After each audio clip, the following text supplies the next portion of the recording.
Hi, I'm Dick. And I'm Eric, and we're the Annuity guys.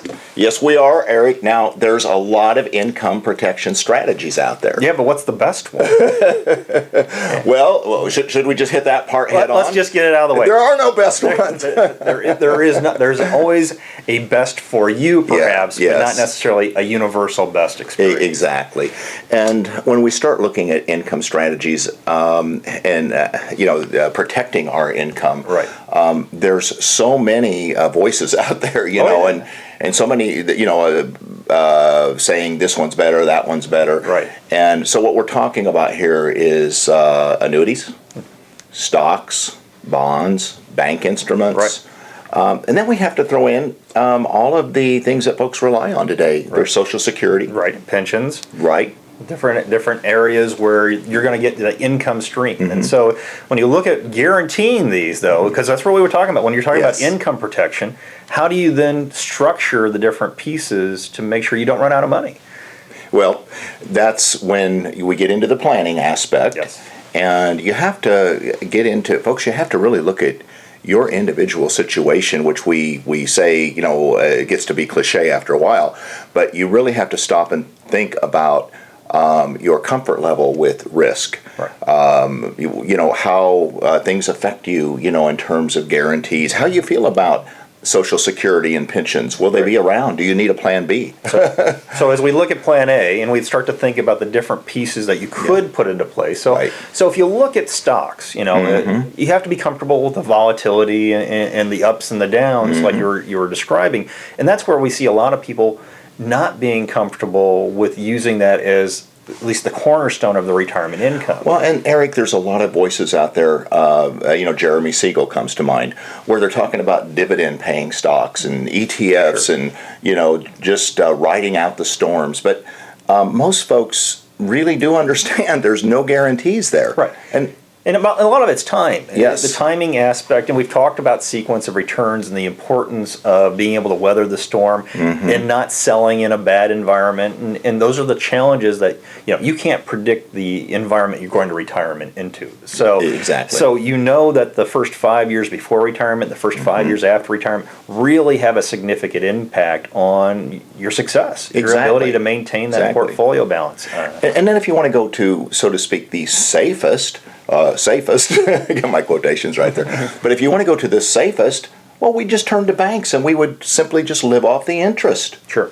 And, as part of my retirement, my RICP course, looking at some of the things, one of the things Huxley and Burns talked about was this asset dedication idea in retirement. And that was basically saying, let's use dedicated, basically, portfolios for different aspects. So taking a 1-year bank instrument and then saying these are going to be my dollars for year one and a 2-year piece and tying it to 2 and 3 and to protect against that sequence of returns. So you're not concerned about the interest rate on that money. You're willing to accept a lower interest rate in the initial stages, knowing that you're going to get some growth later on because you can accept more volatility, knowing that it's not going to be inhibited due to the sequence of returns risk. Right. If you can know you have that dedication taken care of in those first few years, a lot more powerful as far as your ability to sustain and have success, and because you can use a dedicated bond or a dedicated annuity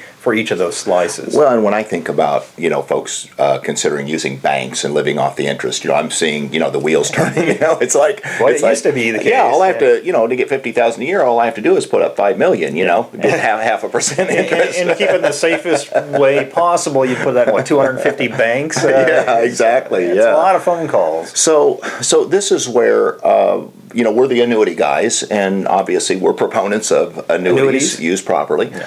But this is where annuities really come in so strong because although they may not be considered the very safest, such as banks. No FDIC. It's easy for me to say. But extremely safe and, be much safer than many other type of instruments out there. So, but folks can actually get some good percentage that they can draw off of their assets that's guaranteed no matter how long they live, and some growth. Right. We always should say it's based off the claims paying ability of the insurance companies with those guarantees. But the nice thing with having those pieces in place, you're getting mortality credits, you're getting interest, and you're also getting basically the money from people that didn't make it as long as you did. Right. But what's the benefit there?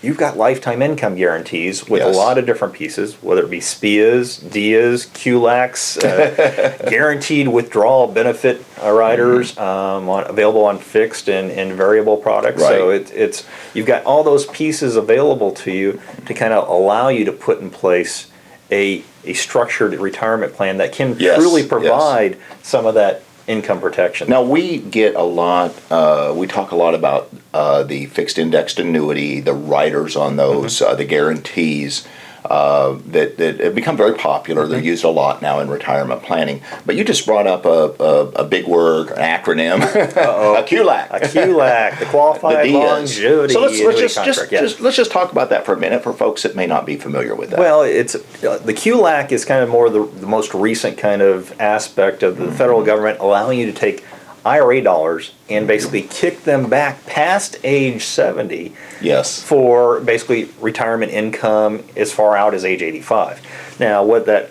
nice thing about that is it reduces your RMD requirement at age 70 on that particular portion because of your that money. Portion is kicked out. Exactly. Right. So from a tax efficiency component, you look at that as being one of the pieces to consider, and it also allows you to really, if you have longevity, to push something out as far as, and I would say age 85 is would really be the end. Yeah, that's think pushing about it. life expectancies. Right. But we are going to have how many people living into their 90s? It just keeps going up. Yeah. Yes, exactly.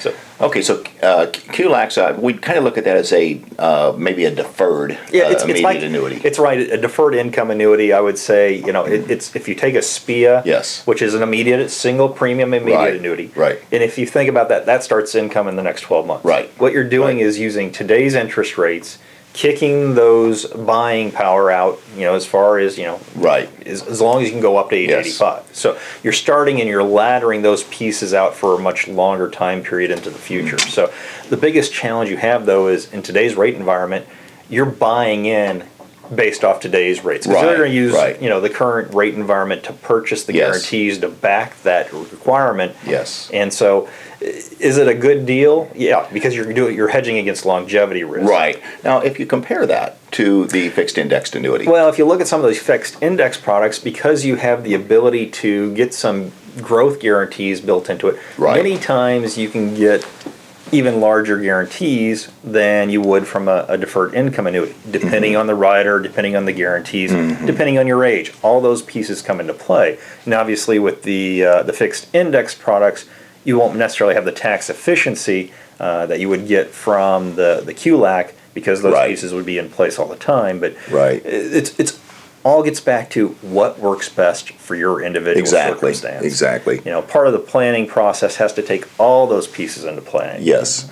One of the things that we've talked about frequently in our videos, and that is the bond portion, because a lot of folks, that are in a traditional stocks, bonds type portfolio, that they're looking at the bonds, to level it out, the volatility a little bit. And they're relying on some of the income from the bonds. A lot of times, we have discussed, the different pieces out there that have basically indicated that annuities can be a great replacement for bonds. Right. And when I look at bonds, a lot of times you're looking at the fact that you need to hold them to maturity because you want to take out that interest rate risk aspect from a bond.